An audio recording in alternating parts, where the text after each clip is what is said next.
Diwakar news में आपका स्वागत है।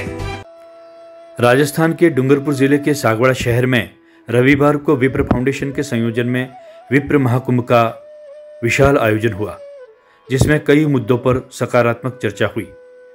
महाकुंभ में अपार जन समुदाय को संबोधित करते हुए राजस्थान के शिक्षा मंत्री बी.डी. कल्ला ने कहा कि जितेंद्र जी भारद्वाज, गौरव वल्लभ जी, धर्मनारायण जी जोशी, हमारे साथी महेंद्रजीत सिंह जी मालवी, जी भगोड़ा साहब, हमारे बीच में विराजे हुए सभी समस्त धर्मगुरु कैलाश जी, भवानी जी जोशी, शैलेश शर्मा, संतगण रघुवीर दास जी, रमेश जी पंड्या, जैनेन्द्र जी, नरेंद्र जी, के शर्मा जी और मंच पर विराजे हुए सभी महानुभावों और मेरे सामने राधेश्याम जी रंगा साहब और उपस्थित सभी भाइयों बहनों, नौजवान साथियों और पत्रकार बंधुओं।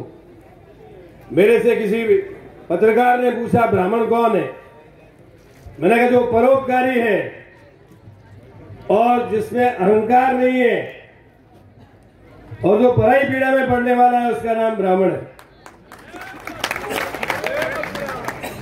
वेदों में लिखा है ब्राह्मणोस्य मुखमासीत् बा भूराजन्यः कृतः उरु तदस्य वैश्यः पद्यांग शूद्रो अजायत। भगवान के शरीर से ही चारों वर्णों की उत्पत्ति हुई है और ब्राह्मण एक विप्र समाज ऐसा समाज है जो सबको साथ लेकर चलता है। सामाजिक समरसता का जीता जागता कोई नमूना है तो उसका नाम है विप्र। इसलिए हम 16 संस्कार अपने परिवारों में भी डालते हैं और सर्व समाज में 16 संस्कार डालने का काम विप्र समाज करता है कि नहीं करता है। इसलिए सामाजिक समरसता का प्रतीक यदि कोई है तो वो विप्र समाज है। इसी प्रकार अध्ययन और अध्यापन का काम निश्चित रूप से ब्राह्मण समाज करता आया है और उसके कारण अब समाज में अलग अलग धाराओं में जाने की आवश्यकता है। गौरव वल्लभ जी ठीक कह रहे थे कि हमारे समाज में आईएएस बने, आईपीएस बने, स्टेट सर्विसेज में लोग आए, डॉक्टर और इंजीनियर बने, लेकिन इसके बनने के लिए समाज को आवश्यक प्रबंध करने होंगे। मैं खास तौर से सुशील ओझा जी जिन्होंने विप्र महाकुंभ कोलकाता में किया था, मैं उसका साक्षी रहा, मैं उसमें मौजूद था। हमको पीएमटी, पीईटी, आरएएस और आईएएस की कोचिंग क्लासेस लगानी होगी। उन कोचिंग क्लासेस में लोगों को शिक्षित करना, ट्रेनिंग देना और उसके साथ साथ वो कोर्स जो पढ़ाई में आप पढ़ रहे हैं वो कोर्स नहीं, जो आरएएस और आईएएस के पढ़ाई में कोर्स आता है उसका पढ़ाई करना और उसके साथ मॉक इंटरव्यू कराना। मैं एक व्यक्ति को जानता हूं जो डीजी पद से रिटायर हुआ, उसका नाम है प्रदीप व्यास। वो 4 बार रिटन परीक्षा में सेलेक्ट हुआ, इंटरव्यू में 3 बार रह गया। चौथी बार हमको पता लगा गौरव वल्लभ जी हमने 6 महीने तक उसकी मॉक इंटरव्यू की ट्रेनिंग पहले से ही करवाई और वो चौथी बार सेलेक्ट होकर डीजी की पोस्ट से रिटायर हुआ। इसलिए कोचिंग क्लासेस बहुत जरूरी है। जब तक हम pre engineering test, pre medical test की पढ़ाई नहीं कराएंगे, डॉक्टर इंजीनियर कैसे बनेंगे। इसी प्रकार आरएएस और आईएएस बनाने के लिए हमको ट्रेनिंग देनी पड़ेगी। अब रहा सवाल आरक्षण का मुद्दा। मुझे याद है मैं डीओपी मिनिस्टर था और जब मैंने आरक्षण की मांग रखी कि साडा हक इत्थे रख,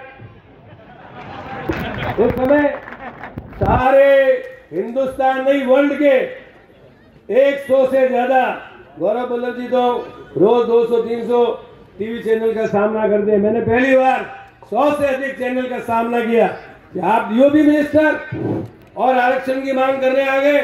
मैंने कहा मैं सही करने आया हूं। मैं आज सिख समाज में, महेश्वरी समाज में, वैश्य समाज में और किसी भी समाज में जा सकता हूं तो अपने समाज में क्यों नहीं आ सकता। मैं आऊंगा और उनके हक की बात रखूंगा। उस समय मैंने कहा कि जिसको आरक्षण मिल रहा है 16%, 12%, 21%, मैं उनको मुबारकबाद देता हूं, उनको मिलना चाहिए। लेकिन हमको हमारी संख्या बल के आधार पर 14% आरक्षण मिलना चाहिए। और आपको जानकर खुशी होगी, उस समय मैं मंत्रिमंडल में था, हमने ये प्रस्ताव रखा और सर्वसम्मति से 14% आरक्षण राजस्थान में मंजूर हुआ। लेकिन मैं कोई राजनीति की बात नहीं कर रहा हूं, हमारे को केवल मात्र 10% आरक्षण मिला। तो सबसे पहला तो हमारा सबका पक्ष विपक्ष और सारी पॉलिटिकल पार्टियों को ये कहना चाहिए कि हमारा 4% आरक्षण कम मिला है, हमको 4% आरक्षण और मिलना चाहिए ताकि हम अपने लोगों को आगे बढ़ा सकें। ईडब्ल्यूएस में केवल मात्र 10% आरक्षण है, ये बढ़कर के 14% होना चाहिए। अब जहां तक मावली से आने वाले माननीय हमारे साथी सदस्य ने ये कहा है कि ईडब्ल्यूएस में जो पिन ब्रिक्स है उनको हम दूर करेंगे, दूर करते जा रहे हैं। पहले आर्थिक आधार को हमने 8 लाख तक बढ़ाया, जमीन का आधार हटाया, और भी जो इसमें दिक्कतें आ रही है उसको दूर करने का हम भरपूर प्रयास कर रहे हैं। लेकिन सबसे बड़ी समस्या ये है कि हमारा 14% आरक्षण पारित किया हुआ है, उसको अभी तक केंद्र सरकार को पूरा करने की जरूरत है। दूसरी बात मैं ये कहना चाहता हूं, हमारे लोग आत्मनिर्भर कैसे बने, इसके लिए जरूरी है कि मैं शुरू से ही सुशील जी को ये बात कह रहा हूं कि विप्र फाउंडेशन द्वारा विप्र बैंक की स्थापना होनी चाहिए। उसमें हम अपनी छोटी छोटी फसलों को जमा कराएं और कम ब्याज के ऊपर हमको वापस पैसा मिले, ताकि हमारे बच्चे, हमारे नौजवान साथियों को विप्र बैंक के माध्यम से हम फाइनेंस करके उनको आत्मनिर्भर बना सकें। आज सरकार की ऐसी अनेक योजनाएं हैं। कोई व्यक्ति वेयर हाउसिंग का गोदाम बनाता है तो 1 करोड़ रुपए की लागत को 75% अनुदान, यानी 75 लाख का अनुदान। यदि कोई कोल्ड स्टोर बनाता है 75 लाख का अनुदान 1 करोड़ के ऊपर। 25% राशि उसके पास नहीं है, वो कौन देगा? वो विप्र बैंक देगा और उसको आत्मनिर्भर बना देगा और उसको अपने पैरों पे खड़ा कर देगा।